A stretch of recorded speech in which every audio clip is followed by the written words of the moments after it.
Hello, dear friends. VedaPulse company welcomes you, and I'm translating on behalf of Dr. Elena Archibasova. And today we're going to talk about blood clotting disorder. Before talking about other disorders connected with blood coagulation, let's first find out what is the biological system of that. In other words, it's called hemostasis. And in front of you, you see the main feature of hemostasis. It needs to be said that it's a very complicated system, multi-component, quite ambiguous, which on one side includes mechanisms that maintain liquid state of blood, and we all know that blood in our vessels is liquid substance, and this is determined by hemostasis system and its specific components. On the other side, it provides blood coagulation by creating clots, but normally this only happens when vascular wall is damaged and when there's a threat of life, when there's bleeding of damaged vessel, and in other words, it's called mechanisms of coagulation. Today we will talk about a lot about the meaning of vascular wall in the hemostasis system. So this system consists of two opposite processes. On this slide you can see that on one side there is a system of thrombosis forming, the system which is responsible for clotting, and on the other side there are mechanisms that determine anticoagulant system. So we can call them coagulant and anticoagulant systems. And normally these two should be in balance. So hemostasis includes two absolutely opposite processes. In one there will be a forming of a clot and the other has anti-clotting property, and in a healthy person they should be equal. So what's the physiological role of hemostasis? Already knowing what we just talked about, its role is maintaining the necessary volume of circulating blood in blood vessel, thus providing normal support for each cell. We will look more closely right now on the first out of two processes of hemostasis, talk about its main disorder forms, and after that we will switch to the second one. Let's start with blood clotting mechanism. I will stress it once again that normally such processes start when there is a damage to the vascular wall. Main components that take part in this process are, as you see, a vascular wall, then uniform blood elements, blood platelets here play most important role among other uniform elements, which also include leukocytes and erythrocytes. Blood platelets stop the bleeding, though all of them participate in the process of coagulation. And the last in the list is plasma enzyme systems. These are the factors which are situated directly in blood vessel and blood plasma, which is the liquid part of the blood, and all these factors are usually protein-based. There are 13 of these factors, and besides having protein, they also have enzyme activity and play an integral part in blood clotting formation. You can see the picture with illustrated vascular wall damage, where uniform elements get directly in there, and fibrin clot is formed. On this slide, coagulation process is shown step by step. Once again, I point out the damage of the wall, because any injury or intervention like surgical is the powerful factor that provokes mechanisms of blood clotting. When this happens, they become active, they change their form, they extract an enormous amount of biologically active substances, they start sticking to the wall, they start cooperating with each other, which is called aggregation of platelets. Then the protein factor of blood clotting joins and the firm thrombus is formed, the job of which is to stop bleeding and temporarily restore the integrity of vascular wall. So what's going on in the beginning when the wall damage happens? First of all, the reflex spasm of vessels. As you can see on this slide, after the damage, vessel gets narrow. The lumen of it is becoming smaller, and the amount of blood that a body loses decreases. Secondly, and we just said it, platelets start sticking to the place of damage. Then coagulation mechanisms are added, and we can say that it's a very complicated process with lots of steps when a fibrin clot is forming. As I mentioned before, there are 13 types of them, and 12 plasma factors are enzyme proteins, and one is not protein-based. It's factor number 4, which is present in calcium ions. So calcium ion is also a factor for blood clotting, and without sufficient amount of calcium, there could be no normal process of coagulation.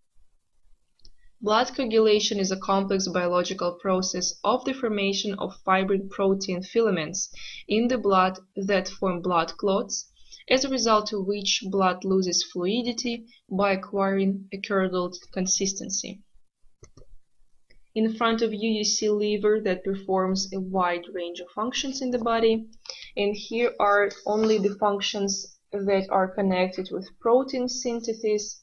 And as we said before, plasma enzyme factors of blood coagulation are also proteins, which lead us to the conclusion that liver takes a vital part in blood clot formation, and the latter depends very much on the state of liver.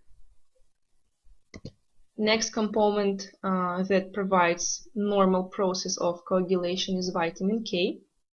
It is a fat-soluble vitamin which is absorbed in the small intestine and stored in adipose tissue and in the liver.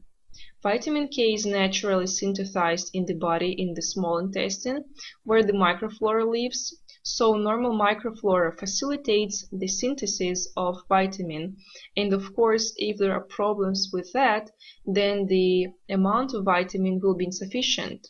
Those 13 factors are also called vitamin K-dependent factors. They are protein-based, they are synthesized in the liver, but they will not work properly if there is not enough vitamin K.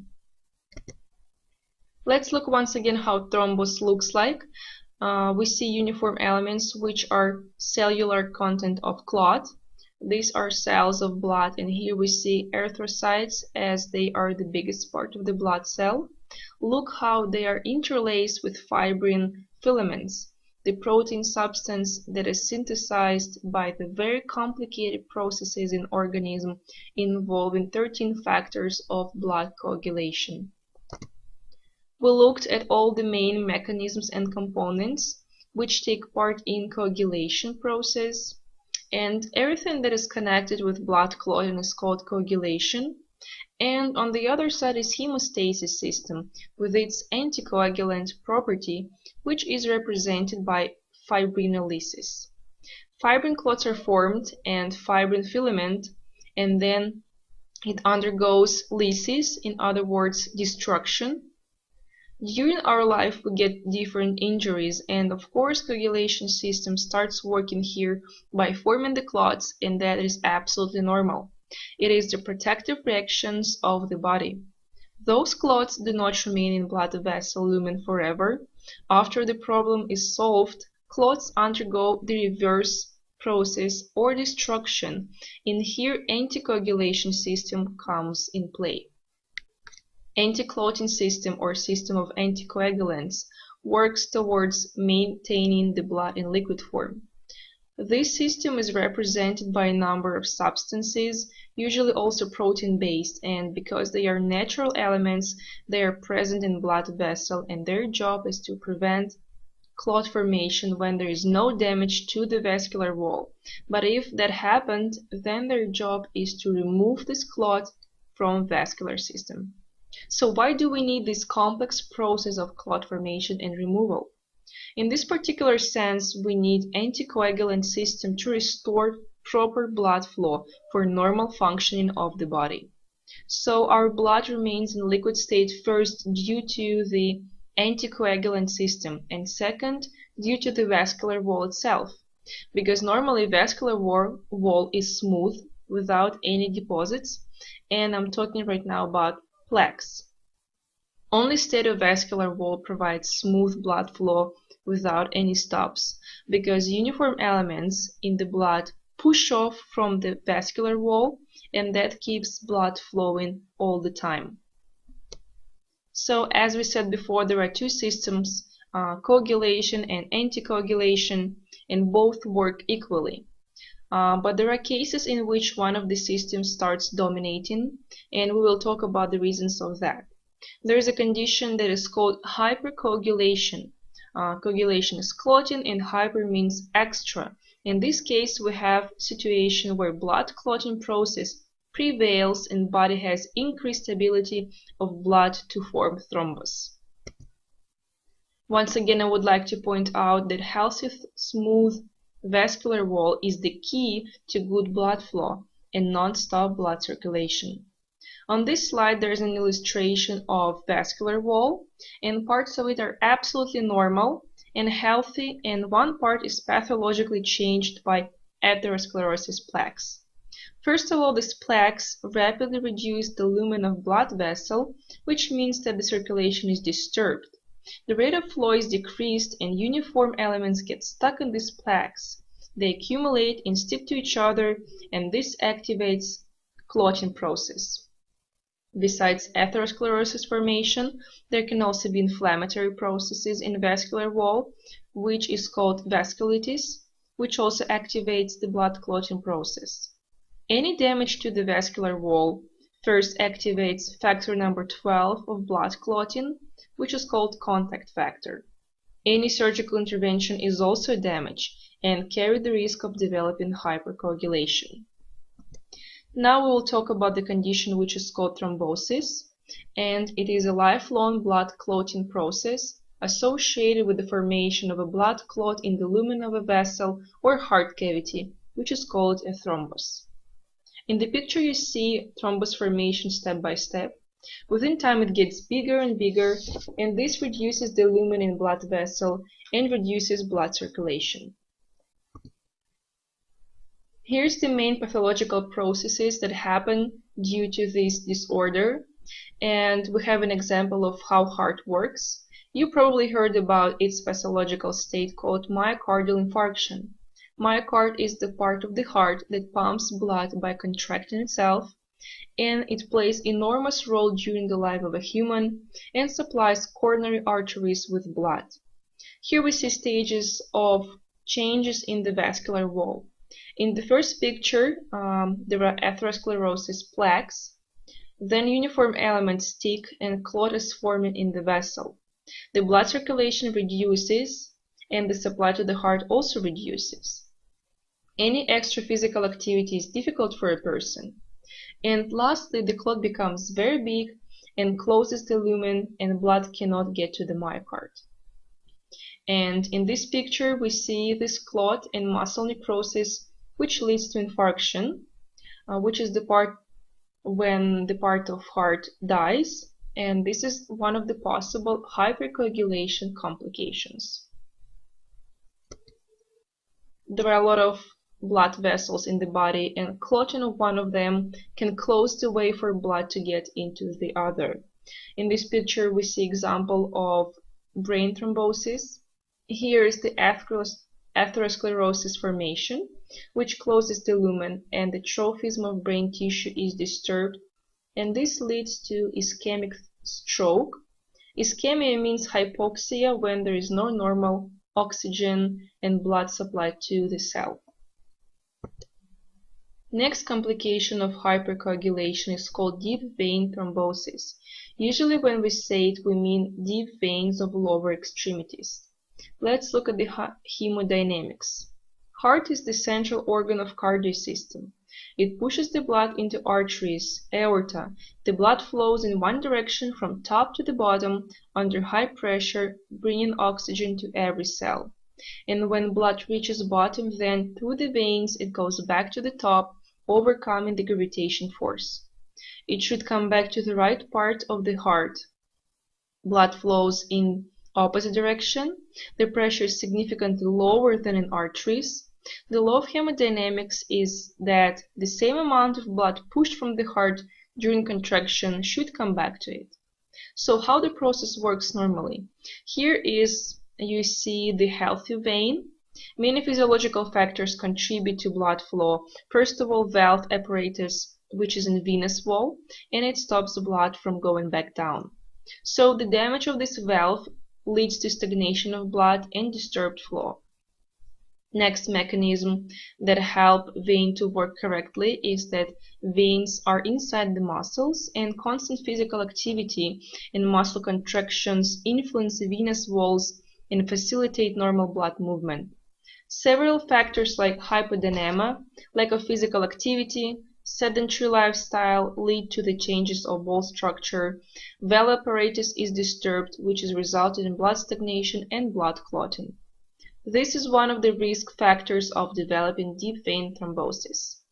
We stop in this condition because vein thrombosis reduces the lumen of the blood vessels, causes pain, and blood from lower extremities will get back to the right part of the heart, and this clot may not only close the blood vessel, but also it can detach from the vascular wall and become thromboembolus. It is a thrombus that freely circulates in blood flow. Let's look at the next slide, and we talked about deep vein thrombosis, and here we see deep veins and clot that can detach and migrate and create thromboembolus. Depending on the diameter, it gets into blood vessels big enough for it, but sometimes there are vessels that are not wide enough, and there it gets stuck, and this will result into infarction. But often when clot is detached, it gets right to the heart, and this leads to pulmonary thromboembolism, which is in most cases lethal. So what is thromboembolism? Emboluses are masses that migrate in the vessels.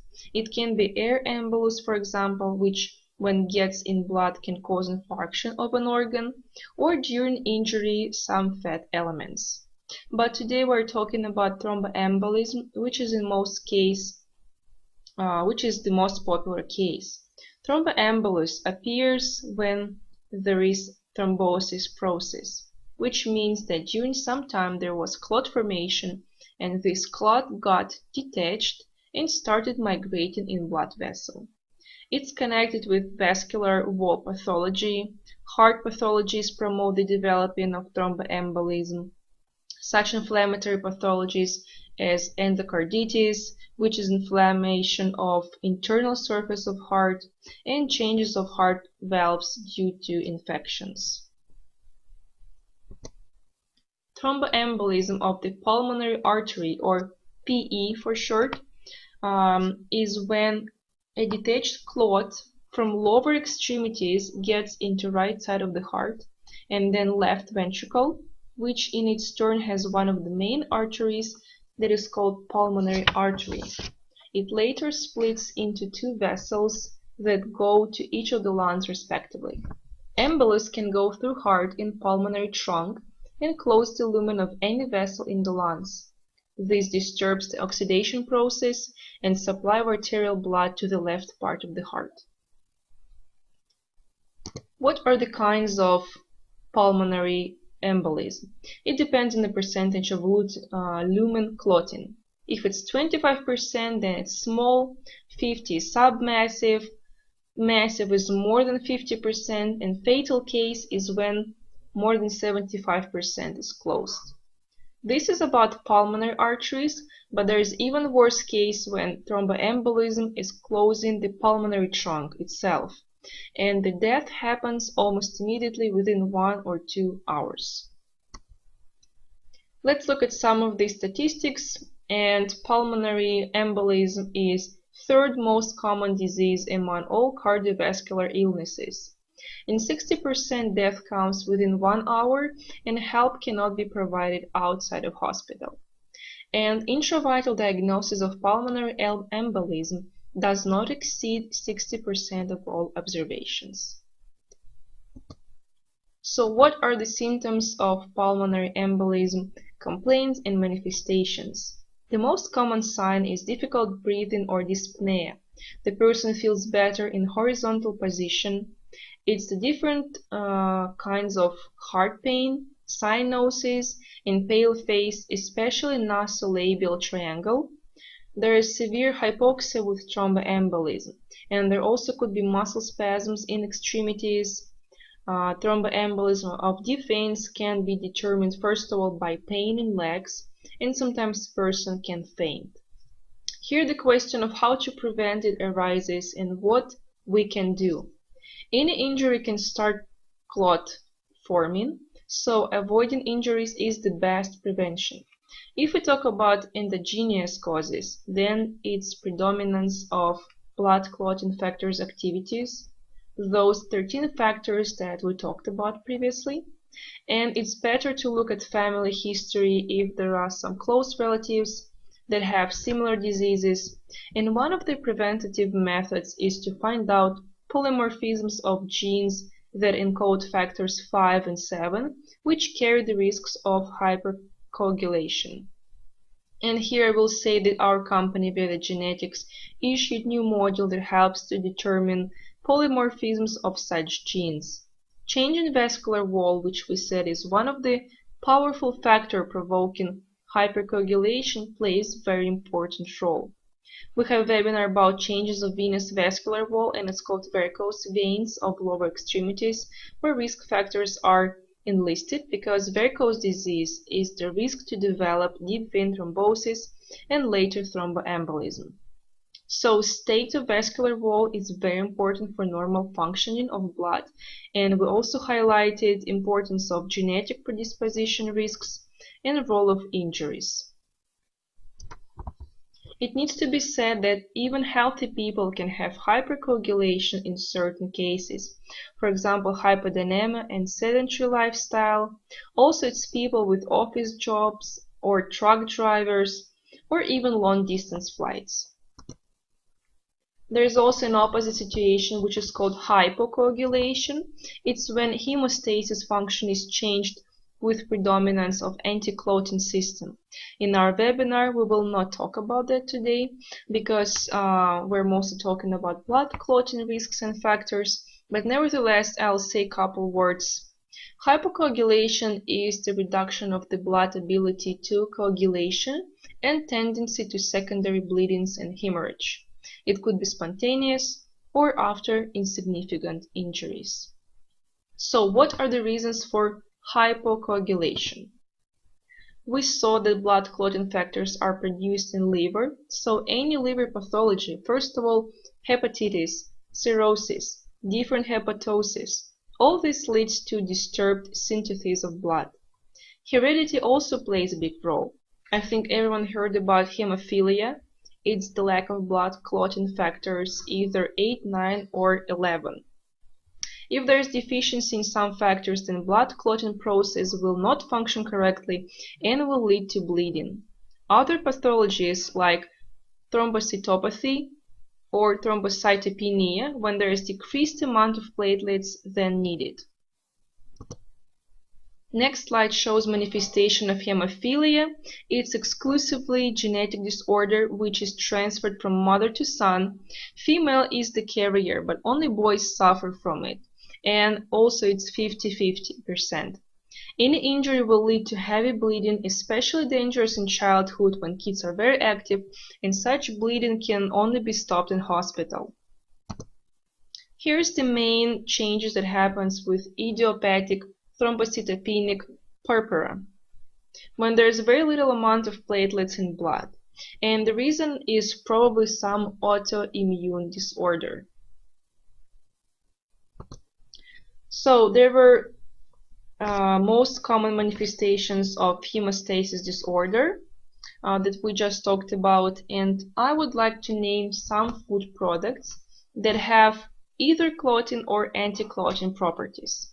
For example, tomatoes that contain lipocaine, which reduces risks of thrombosis. This property is not affected by food processing also. Then seaweed.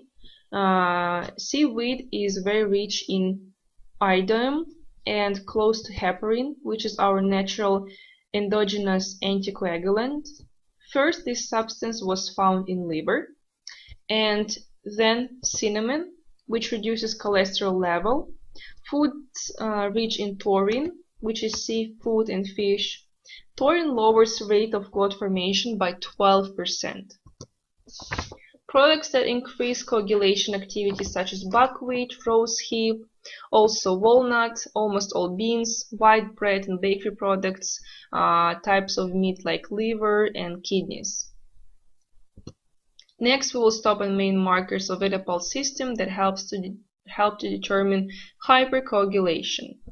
First of all, increased coagulation or tendency to thrombophilia is more typical for Kapha Pitta type with Vata deficiency.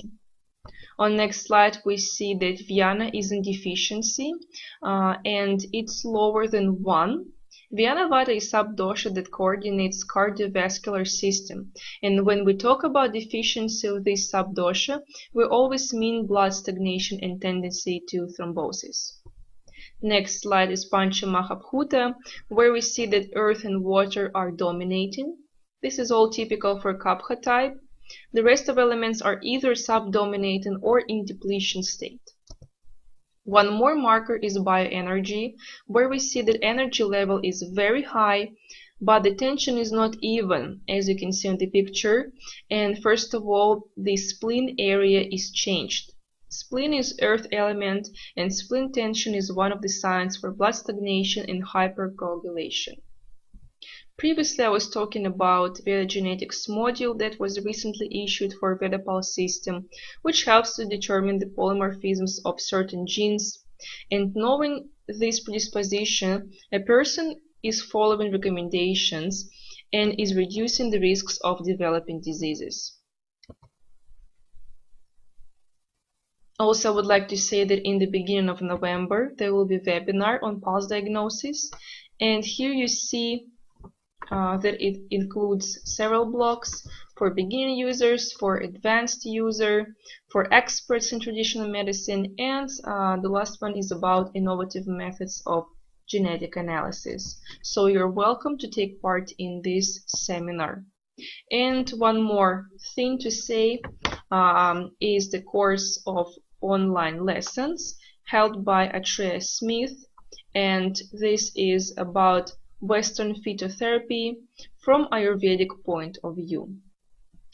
And this was everything that I wanted to say, and thank you for your attention, and see you soon. Goodbye.